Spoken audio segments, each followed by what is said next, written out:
કાનૂની અમારી લડત ચાલુ છે। આ જાહેર સભા કરવાનું પાછળ કારણ એવું છે કે આદિવાસી સમાજને જે રીતે આજે આ લોકો ગેરમાર્ગે દોરી રહ્યા છે, ભાજપના લોકો, ભાજપનું આઈટી સેલ જે રીતે ગેરમાર્ગે દોરી રહ્યું છે, ત્યારે આ આદિવાસી સમાજને પણ ખબર છે કે અહીંયા કેવી રીતે ચૈતરભાઈને ખોટો કેસ કરીને જેલમાં ચડાવવામાં અને એટલા જ માટે જાહેર સભા છે કે લોકોને પણ ખબર પડે કે ચૈતરભાઈ ન્યાય થયો છે અને એમને ન્યાય અપાવવા માટે આપણે સૌએ એક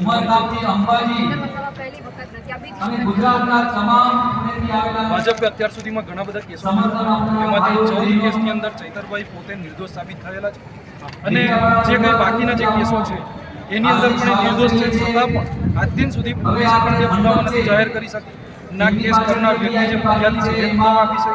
છતાં પણ એ કેસ આજે પણ ચાલી રહ્યો છે। એની ન્યાયિક જે લડત છે અમારી ત્યાંથી તાત્કાલિક હટાવી લેવા બધાને વિનંતી છે।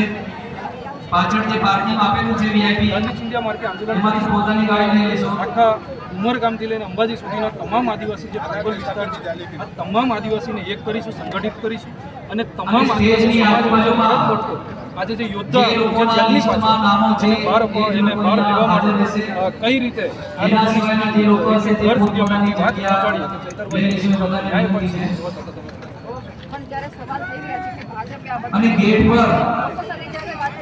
જેટલા બી લોકોનું થોડું દેખાય છે ઝડપથી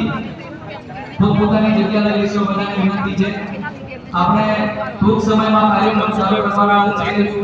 તો મનસુખભાઈ વસાવાએ ચૈતરભાઈ ઉપર જે દિવસે કેસ થયો એના 2 દિવસ પહેલાં જ મનસુખભાઈનું પોતાનું નિવેદન હતું મીડિયાની અંદર કે મારી પાસે અહીંયાથી ભરૂચથી લઈ અને ગાંધીનગર સુધી મંત્રીઓના, એના ધારાસભ્યોના, એના અધિકારીઓના તમામ લોકોના મનરેગા કૌભાંડની અંદર જે સંડોવાયેલા જે લોકોનું લિસ્ટ છે એ જાહેર કરે, આદિવાસી સમાજને ખબર પડે કે એમની સરકારની અંદર આ મનસુખભાઈ વસાવા એ બોલી પણ નથી શકતા અને એમના પોતાના ફેસ ઉપર જ્યારે પંચાયતનું ઇલેક્શન નથી જીતી શકતા એ આજે સાંસદ ભાજપના બેનર હેઠળ જ્યારે બની રહ્યા છે અને ત્યાર પછી જ્યારે આવી વાત કરે તો એ શરમની વાત છે। આદિવાસી સમાજને એ શરમમાં નાખી રહ્યા છે। એટલે જે રીતે મનસુખભાઈ કહે છે તો મનસુખભાઈ એનું જાહેર કરવું છે, એમનું જે કંઈ પણ લિસ્ટ છે એ જાહેર કરીને પોતે ફરિયાદી બનવા જોઈએ મનરેગા કૌભાંડ। એટલે મનરેગા કૌભાંડ જ્યારે ચૈતર વસાવાએ છતો કર્યો એટલા માટે જેલમાં મોકલવામાં આવ્યા, તો જો એક વખત બહાર આવશે તો ફરી એક વખત આવા મુદ્દા ઉઠાવશે, કારણ કે એકવાર જેલમાં જઈને આવ્યા જેનું પરિણામ ચૈતર વસાવાને ક્યાંક મળ્યું છે, તમે જે રીતે વાત કરી, તો બીજી વખત ભ્રષ્ટાચારના મુદ્દા ઉઠાવે? બિલકુલ બેન, અત્યારે આ મનરેગા કૌભાંડ અમે હજી પણ એને બંધ નથી થવા દીધું। ગઈકાલે પણ વધુ 4 લોકોની ધરપકડ થઈ છે। આ સતત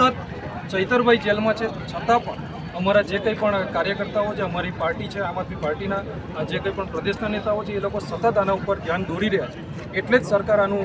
જે કંઈ કૌભાંડ છે દબાવી નથી શકતી અને ચૈતરભાઈ